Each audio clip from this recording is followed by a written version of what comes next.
finally make a decision about those opinions he must have had all this while. If he feels that certain policies are good, he's totally within his powers to continue with them. If he feels any of the policies needs to be changed, he's totally within his powers to do that as well.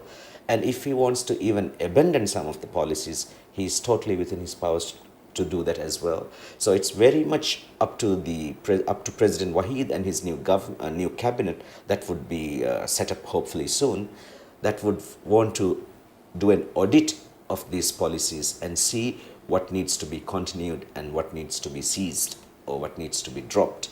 I think until that happens, what President Nasheed had started will continue unaffected, because we also should believe in a degree of continuity. So I think, the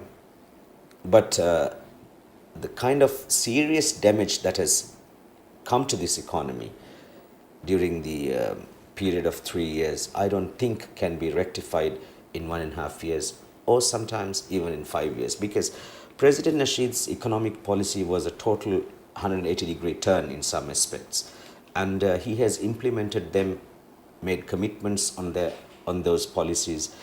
Some of these are even supported by legislation now. For anybody else to make a further 180-degree turn to reverse them would be a Herculean task. It would not be easy in some areas. And effects of change of policy also will be seen only after some time has lapsed. So I think for them to review these policies, make an audit of them, change them, introduce new ones or amend existing ones, all of them will be a difficult task to accomplish just within 15 months, and even to show results thereafter. So it will be difficult, but it will be a path that has to be taken, and some of the trends must come to a stop. Some of the policies must be dropped. Some probably may be entertained with changes. I think, as I said, it's all up to him and his cabinet to decide what's best. And now that he is supported by the opposition in parliament, erstwhile opposition, now as you say, MDP also probably will be considered as an opposition party, but the erstwhile opposition, the opposition that was there when President Nasheed was in government, probably would want to work with President Wahid to see which policies may be continued and which may be discontinued. As you know, the political opposition to President Nasheed has had very strong views about some of his economic policies. This would be the time they try to convince the new president that they may be discontinued. Let's see. Vice President Dr. Wahid, when he took over as the new president, in his first nationwide address, he said that the events that unfolded on Tuesday showed the true independence or sovereignty of the Constitution. And with that, he said the independence of the police and the MDF was shown through that. And immediately after his appointment, he had solved the crisis of MNBC and Raja Radio. Do you think that this independence that has suddenly been given to the public and to the commissions and institutions, do you think that would trigger any changes in how the public perceive what independence is and what true sovereignty is? Definitely, I think the general public, the Maldivian public, has been more aware of Constitution now than they were about, let's say, even 2 months ago. They're more aware of the rule of law than they were aware of it maybe, let's say, 2 months ago. They're definitely more aware of certain fundamental rights than they were aware of them 2 months ago. The protests, the continued exposure of the public to constitutional provisions, the Bill of Rights, the provisions relating to access to justice, sanctity of life, right to counsel, right to habeas corpus, right to an attorney. All these are explained to the public now in very dramatic fashion that's going to stick in their minds for a long while. So it's been a very educational process also, to an extent, I would say. And I think all of those factors combined made the public realize that constitution is actually the words we have chosen to live by, how we would want to govern our state and our own rights with that of the state. Public also have rights, state with the state. It's a contract with the state where the state powers honor and respect the individual rights. So I think that realization has settled in, and all of us have renewed our allegiance to the power of the Constitution and the magic it does. I think until recently, Constitution probably was just a book in which some black ink was written and some dead provisions were there. It was only left for some lawyers or some judges to interpret and apply. But I think public has now started seeing Constitution as a living document that breathes life and has a power of its own, a magic of its own, and can be related to individual liberties, can be related to his or her role in government or state affairs. So I think that is the success or the message that we can take home from the events of last nearly 1 month. So, to wrap up, as an onlooker, as a politician, as someone who has seen this change, what are the last words, very briefly, what are the last words you have to share with us? I think some of the events that had happened are not very proud moments for the Maldivian history. Some of the things we could have avoided, some of the things we would have wanted to do differently. And the past few days are not showing very proud moments for us, but they define us as a country. They tell us what we are as a country and what we are going through. And we need to learn from these events. We have lots to learn from them. And I would suggest, or probably if I could convince few others, I would want to have an exercise where some independent lawyers in partnership with the Prosecutor General or the Human Rights Commission or even an international body would want to revisit the events, look at them purely from a professional angle in the light of our constitution, human rights, democracy, and see what went wrong, what needs to be done to consolidate democracy in this country, and what the whole succession of events has actually transpired.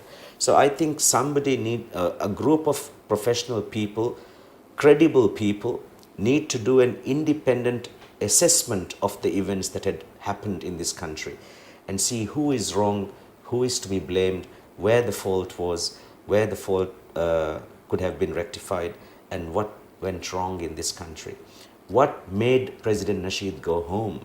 What made this country see a government gets terminated prematurely? What made a vice president rise up to be president? And why the chaos in the country? Why the division? How we could come to a compromise, talk nation rather than people, talk generations rather than elections, and see how we could build this country despite the differences we have. We have to find common ground. We have no choice but to stress on common ground. What unites us is more important than what divides us. Thank you, That sir. is my message. Thank you, sir. Thank you for your time. And we end this special coverage with a report that takes a look at the events that unfolded over the past few days, which led to the President Nasheed's resignation. Thank you for being with us. Have a good night. The activities led by 23rd December Alliance for 22 consecutive nights ended unexpectedly. The protests, which began at the MMA area, ended at Artificial Beach. When MMA grounds were closed, protesters moved to the fish market area and the streets of Male. Protests took a turn for the worse when the protesters started gathering at the Artificial Beach area. Since then, every night, MDP activists gathered at the area and tried to counter the peaceful protests.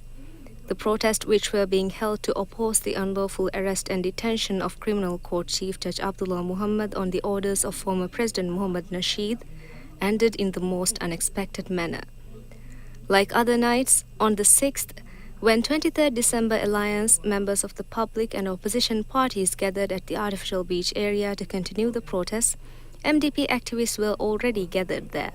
Before the protest could really begin, things heated up when protesters and MDP activists started exchanging verbal attacks. Before things could take a violent turn, police arrived at the scene and started to separate the crowds to stop violence from erupting. However, police were soon ordered to move from the area on the orders of their leading commander. Police moved from the area upon the arrival of the defense force. As soon as police left the area, clashes erupted between protesters and MDP activists.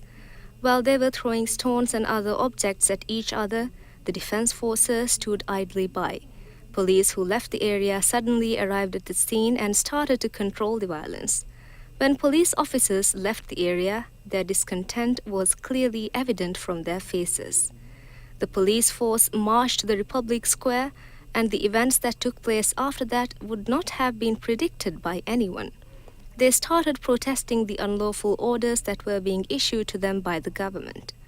Soon, officials of the defense force were deployed to counter the police and to try and convince them to reconsider their actions.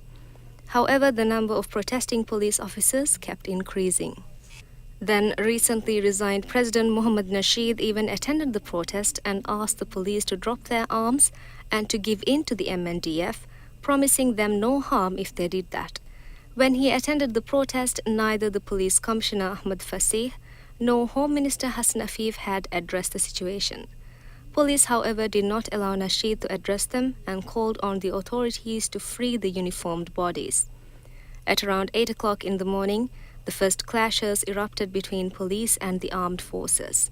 The MNDF first used a large amount of tear gas and started filing into the Republic Square. The police who were protesting took up the challenge and confronted them. MNDF officials then fired rubber bullets against the police and other protesters. But police did not relent. With the help of shields that their allies at the police headquarters threw to them, they confronted the army, while civilian protesters threw stones and other objects at the MNDF officials. That resulted in the MNDF going back into the army headquarters. While these confrontations were going on, no one knew the exact location of Mohammad Nasheed. However, witnesses said that he was in the MNDF headquarters.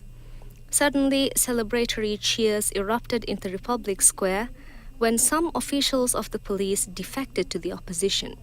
More MNDF officials kept joining the police protesters, and MNDF and police officials from nearby islands also came to Male to join the protest. What we heard after that was that protesters from the uniformed bodies had set conditions for the government. They demanded the president to resign by 1:30 and for the police commissioner Ahmed Fasih and his two assistants to resign as well. They said that the conditions were not negotiable. The police commissioner Ahmed Fasih was the first to give in to the conditions set by the opposing forces when he resigned. After realizing the situation and the mindset of police and defense force, former President Mohammad Nasheed also decided to resign. He announced his decision at a press conference held at President's office at 1 o'clock.